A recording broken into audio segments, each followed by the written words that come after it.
नमस्कार दोस्तों, मैं हूं आद्या और स्वागत है आप सभी का सिविल्स डेली के programme practice MCQs for prelims 2022 में। ठीक है, तो चलिए दोस्तों करते हैं रिवाइज हम कुछ खास एमसीक्यूज को और बढ़ाते हैं एक कदम अपने प्रीलिम्स एग्जाम की तरफ और इसी के साथ अपनी तैयारी को और अच्छी और बेहतर बनाने के साथ साथ चलिए तो सबसे पहला क्वेश्चन है हमारा आज का, that is on type 1 and type 2 diabetes. Okay, so the question says which of the following statement about type 1 and type 2 diabetes is are correct. Statement 1 में बताया गया है कि there are no known prevention methods for type 1 diabetes, जबकि एक healthy life style follow करके type 2 diabetes को prevent किया जा सकता है। यानी यहां हो रहा है एक कंपैरिजन। ओके, स्टेटमेंट 2 की बात करें तो यहां भी ये बताया गया है कि टाइप 1 डायबिटीज जो है उसमें बॉडी प्रोड्यूस करती है इंसुलिन, लेकिन उसकी मात्रा जो है वो ज्यादा नहीं होती है। ठीक है, और टाइप 2 जो है it is no longer able to produce insulin. Okay, तो अगर हम ध्यान से देखें तो इनमें से हमें बताना है, हमारे ऑप्शंस दिए हुए हैं A 1 only, B 2 only, C both 1 and 2 या फिर D none of the above. तो हमारा इसमें आंसर क्या होगा? देखिए, जहां तक मुझे ज्ञात है कि जो पहला स्टेटमेंट है कि there are no prevention methods for type 1 और टाइप 2 डायबिटीज को एक हेल्दी लाइफ स्टाइल फॉलो करने के साथ जो है ठीक किया जा सकता है, ये एक एब्सोल्युटली करेक्ट स्टेटमेंट है। देखिए, यहाँ पर ये स्टेटमेंट में नो होते हुए भी ये स्टेटमेंट कहीं ना कहीं पॉजिटिव ही है, क्योंकि टाइप 1 टाइप 2 डायबिटीज आज की डेट में बहुत ज्यादा कॉमन हो चुकी हैं। ठीक है, जो टाइप 1 डायबिटीज है उसे हम जुवेनाइल ऑनसेट डायबिटीज भी कहते हैं और it is usually caused by auto immune reaction, जहां पर की जो बॉडी का डिफेंस सिस्टम होता है वो अटैक करता है the cells that produce insulin. Okay, और जो लोग होते हैं जिन्हें डायबिटीज टाइप 1 से जो पीड़ित होते हैं या जो अफेक्टेड होते हैं वो या तो बहुत ही कम या फिर नो इंसुलिन प्रोड्यूस करते हैं। ठीक है, so we can say that people with type 1 diabetes they produce very little or no insulin. ठीक है, हालांकि people with this form of diabetes जो कि हैं उन्हें daily they need injections of insulin every day in order to control the levels of glucose in their body. Okay, जबकि type 2 diabetes जो है it use to be called non insulin dependent diabetes, यानी type 2 में जो है insulin की जरूरत एक तरह से नहीं पड़ती, इंसुलिन पर डिपेंडेंट होने की जरूरत नहीं पड़ती, और जो कि इस तथ्य को कॉन्ट्राडिक्ट कर रहा है हमारा स्टेटमेंट 2। और वैसे भी स्टेटमेंट 2 को अगर आप देखोगे तो ये इतना ज्यादा कंफ्यूजिंग है, ये इतना ज्यादा कंपैरिजन कर दिया है कि नॉर्मली ऐसा सेंटेंस नहीं होता है। ठीक है, जब भी कोई सेंटेंसेस देखे जाएं, जब भी आप यूपीएससी के क्वेश्चंस देखोगे तो अगर सेंटेंसेस में बहुत ज्यादा तोड़ मड़ोड़ है या बहुत ज्यादा कंपैरिजन है तो हमें मानकर चलना है कि वो स्टेटमेंट गलत ही होंगे। ठीक है, तो यहां पर हमारा आंसर होगा A 1 ओनली। चलिए सॉल्यूशन की तरफ चलते हैं। सॉल्यूशन भी यही कह रहा है, A is the correct answer. Okay, और जो भी मैंने आपको बातें बताई हैं वो यहाँ पर देखिए लिखी भी हुई हैं, आप इसको पढ़कर समझ सकते हैं। टाइप 2 डायबिटीज के लिए देखिए यहाँ पर लिखा है type 2 diabetes use to be called non insulin dependent diabetes. हालांकि अगर स्टेटमेंट 2 को हम ध्यान में रखें तो स्टेटमेंट 2 में लिखा था कि टाइप 2 डायबिटीज जो है it is no longer able to produce insulin. ठीक है, तो ऐसा कुछ नहीं होता, ये कॉन्ट्राडिक्ट कर रहा है दोनों ही चीजों को। ठीक है, तो हमारा आंसर हुआ A 1 ओनली। चलते हैं दूसरे क्वेश्चन की तरफ। दूसरा क्वेश्चन हमारा जुवेनाइल जस्टिस एक्ट से रिलेटेड है और हमें बताना है कि इन दोनों में से कौन सा जो स्टेटमेंट है वो इनकरेक्ट है, यानी कि गलत है। क्या होता है, मैक्सिमम टाइम में हम ये इनकरेक्ट वर्ड ध्यान नहीं देते हैं और करेक्ट वाला लगाकर चले आते हैं तो भी हमारा आंसर गलत हो जाता है। ठीक है, तो यहां पर क्वेश्चन पूछ रहा है कि स्टेटमेंट्स जो दिए हैं आपके with respect to juvenile justice JJ act which of the following statement is are incorrect. Statement 1 कह रहा है it mandates automatic termination of inquiries against a minor alleged to be in conflict with law in case of petty offenses if the probe remains inconclusive even after 4 months and a maximum extension of 2 months। ठीक है, और statement 2 कह रहा है कि petty offenses include the offenses for which the maximum punishment under the Indian Penal Code or any other law for the time being is in force is imprisonment up to 1 year and serious offenses include imprisonment between 1 to 3 years। अब यहाँ हमें बताना है कि यहाँ पर कौन सा स्टेटमेंट गलत है। ठीक है, जो जेजे एक्ट की बात है, देखिए अगर हम बात करें उसकी तो जो हमारा पहला स्टेटमेंट है, सबसे पहली बात तो ये कि जो हमारा पहला स्टेटमेंट है, ये इस स्टेटमेंट का जो काइंड है या जो ये स्टेटमेंट जिस तरीके से बात कर रहा है, इससे हमें पता चलता है कि ये डेफिनेटिव स्टेटमेंट है। ठीक है, पहली चीज तो ये, क्योंकि ये इसके मैंडेशन के बारे में बता रहा है, वो किस चीज पे काम करता है इस बारे में बता रहा है। ठीक है, और दूसरी चीज जो जेजे एक्ट है उसके बारे में भी अगर हम जानेंगे तो वाकई में जेजे एक्ट जो है वो ऑटोमेटिक टर्मिनेशन ऑफ इंक्वायरी को मैंडेट करता है अगेंस्ट माइनर जो कि एलिज्ड है, इन कॉन्फ्लिक्ट है with law in case of पेटी ऑफेंसेस में। और जो यहाँ पर टाइम पीरियड दिया है कि even after 4 months and a maximum of extension of 2 months, ये एब्सोल्युटली हमारा करेक्ट है। ठीक है, देखिए various types of offences committed किए जाते हैं चिल्ड्रन द्वारा in conflict with law that have been defined under the JJ act. Okay, जैसे कि पेटी ऑफेंसेस की अगर हम बात करें तो पेटी ऑफेंसेस इंक्लूड करते हैं offences for which the maximum punishment IPC के तहत जो है वो है इम्प्रिजनमेंट अप टू 3 years। ठीक है, सीरियस ऑफेंसेस की अगर हम बात करें तो सीरियस ऑफेंसेस में it includes the offences for which जो पनिशमेंट है अंडर द आईपीसी और any other law for the time being in force of the imprisonment is 3 to 7 years। ठीक है, कितनी है सीरियस ऑफेंसेस के लिए? This is 3 to 7 years। तो हमें जो ये इम्प्रिजनमेंट की जो टाइम पीरियड है ना वो ध्यान में रखनी है। तो पेटी ऑफेंसेस के लिए हो गई अप टू 3 years। ठीक है, और सीरियस ऑफेंसेस के लिए हो गई 3 to 7 years। तो देखो यहाँ पर ये दिया है पेटी ऑफेंसेस के लिए 1 year, तो एक तो ये हमारा थोड़ा सा गड़बड़ हो गया, और दूसरा सीरियस ऑफेंसेस के लिए ये दिया है 1 to 3 years, ये भी गलत हो गया। तो सेकेंड स्टेटमेंट जो है बी यहाँ पर हमारा होगा आंसर। ठीक है, तो ये चीजें, एक और इसके अंडर क्राइम होता है जिसको हम हीनियस ऑफेंस कहते हैं। हीनियस ऑफेंस जो है जो कि चिल्ड्रन द्वारा अगर कमिट किए जाते हैं तो वहां पर मिनिमम पनिशमेंट आईपीसी के द्वारा जो है वो होती है इम्प्रिजनमेंट फॉर 7 years या उससे अधिक। ठीक है, तो ये 3 टाइप के जो ऑफेंसेस हैं इसको आपको ध्यान में रखना है। चलिए इसका सॉल्यूशन देखते हैं। सॉल्यूशन भी यही कह रहा है, B is the correct answer. अब देखो यहाँ पर ये पहला स्टेटमेंट करेक्ट है बिल्कुल। अगर यहाँ पर हम आए, जो अलग अलग प्रकार के ऑफेंसेस हैं, तो पिटी ऑफेंसेस दिया है, सीरियस ऑफेंसेस दिया है और हीनियस ऑफेंस दिया है। पेटी में दिया है अप टू बेसिकली 3 years। ठीक है, यहाँ पर दिया है 3 to 7 years और यहाँ पर दिया है फॉर 7 years और मोर। ठीक है, तो ये हमें ध्यान रखना है ये 3 चीजों को। ओके, रेस्ट बाकी सारी चीजें सेम है। चलते हैं तीसरे क्वेश्चन पर। तीसरा क्वेश्चन कह रहा है consider the following statements about national mineral development corporation यानी एनएमडीसी के अगेंस्ट उसमें स्टेटमेंट है it is India's largest iron ore producer and exporter, और दूसरा है it is Navratna company under the administrative control of the ministry of steel. Which of the above statement is are correct, ये बताना है हमें। ठीक है, ऑप्शन है हमारे A 1 only, B 2 only, C both 1 and 2 या फिर D none of the above. ठीक है, अगर इसके हम ऑप्शंस देखें तो एनएमडीसी जो है ये वाकई में भारत की लार्जेस्ट आयरन ओर प्रोड्यूसर और एक्सपोर्टर है। एक्चुअली में ये सही है क्योंकि ये इंडिया की लार्जेस्ट आयरन ओर प्रोड्यूसर है। अगर स्टेटमेंट देखें तो प्रोग्रेसिव स्टेटमेंट है, राइट। दूसरी चीज यहाँ पर कोई कंपैरिजन नहीं है, और तीसरी चीज यहाँ पर जो है इसमें जो स्टेटमेंट है वो भी बिल्कुल स्ट्रेट फॉरवर्ड है। ये 3 इंडिकेशंस हमें दे रहे हैं apart from the factual knowledge की ये स्टेटमेंट सही है, बट एक्चुअली हम यहाँ पर फैक्चुअल नॉलेज के थ्रू जाएंगे।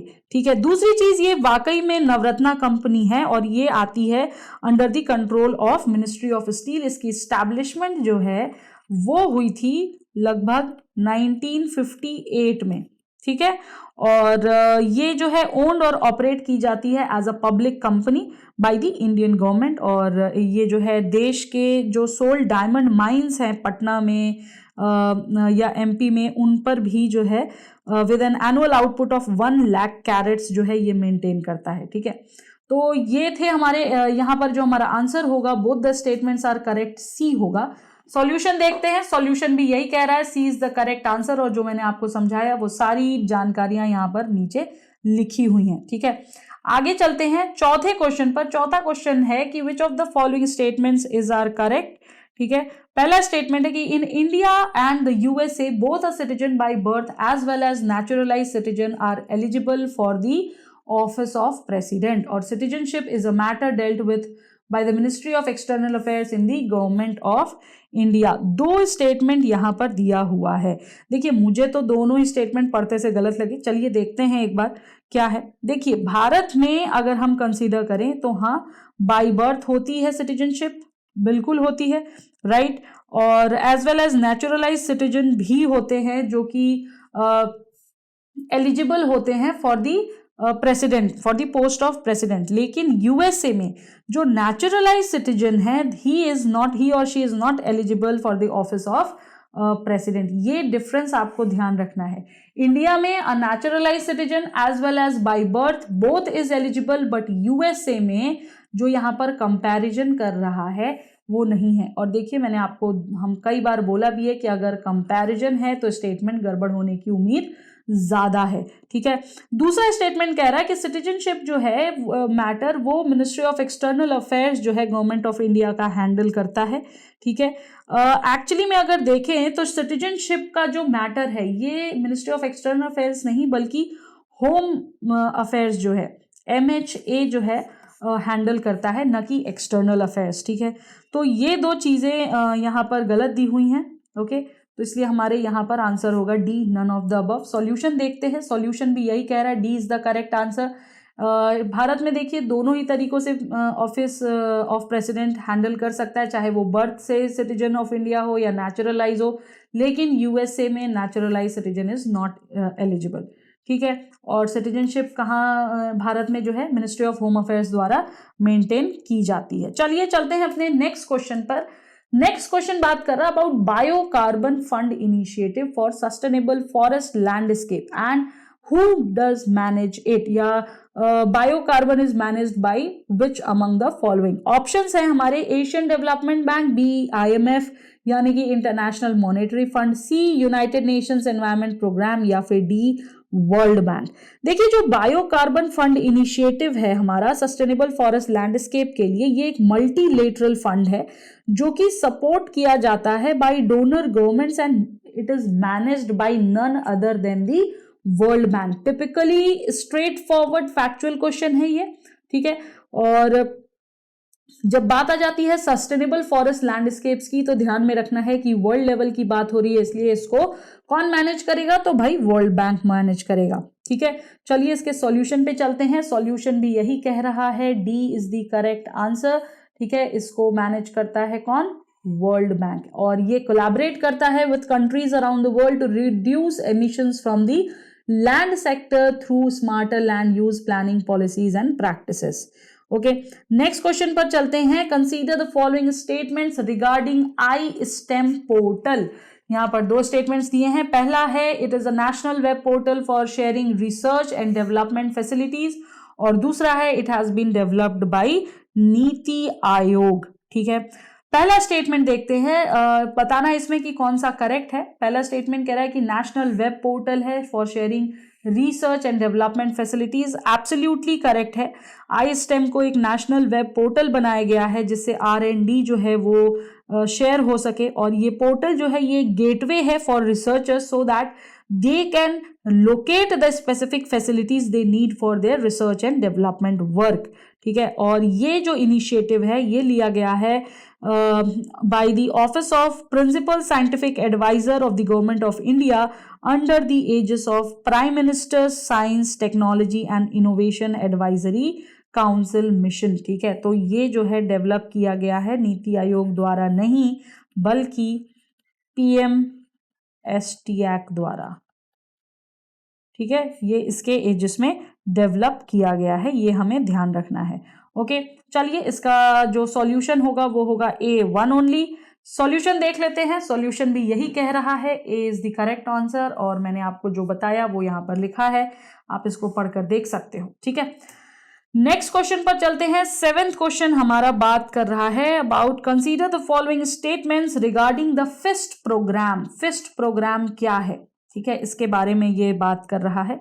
दो स्टेटमेंट्स दिए हैं। पहला कह रहा है it aims to provide a complementary support for enabling schools colleges to pursue research activities more effectively and efficiently, और दूसरा कह रहा है it is an initiative of ministry of earth sciences.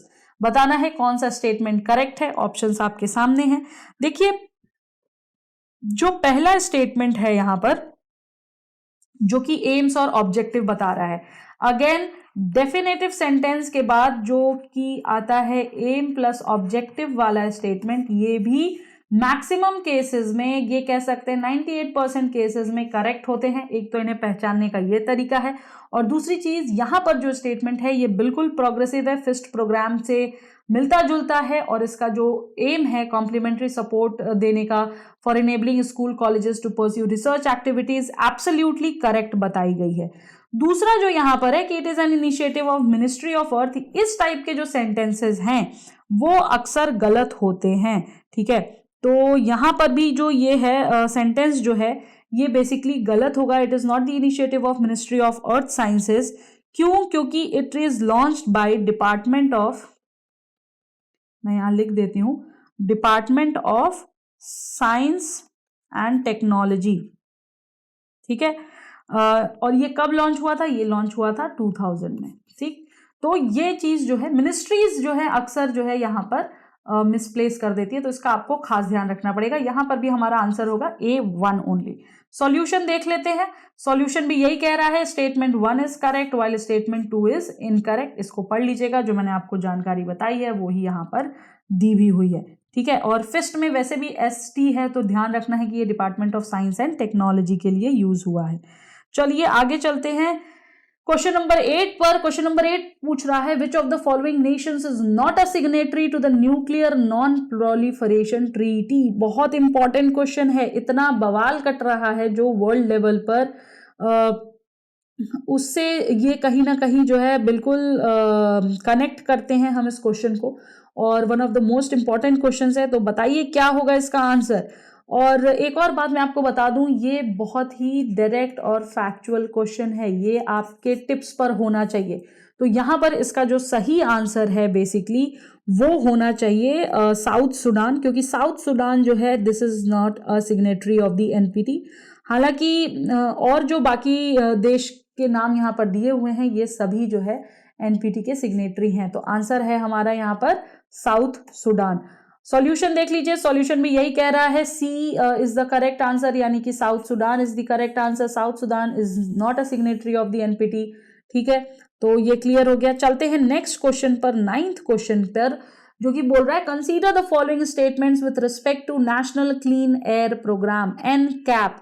और जो स्टेटमेंट्स दिए हैं, पहला स्टेटमेंट है कि NCAP has a target of reducing की air pollutants PM10 and PM2.5 by 20 to 30% by 2024, taking the pollution levels in 2019 as the base year.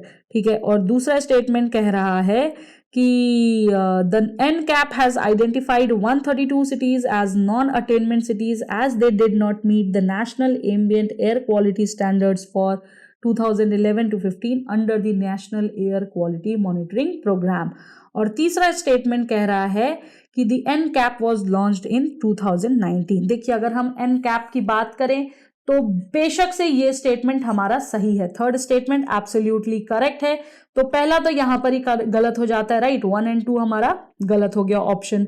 अब बचे हमारे पास 3 ऑप्शन, थोड़ा सा और आगे पढ़ेंगे। जो इसका टारगेट है ऑफ रिड्यूसिंग की air pollutants PM10 and PM2.5 वो है बाय 20 to 30% बाय 2024। ठीक है, जो यहां पर लेकिन जो बेस ईयर लिया गया है, ठीक है, देखिए फर्स्ट स्टेटमेंट में बेस ईयर की बात की गई है, तो जो बेस ईयर लिया गया है वो 2019 नहीं है।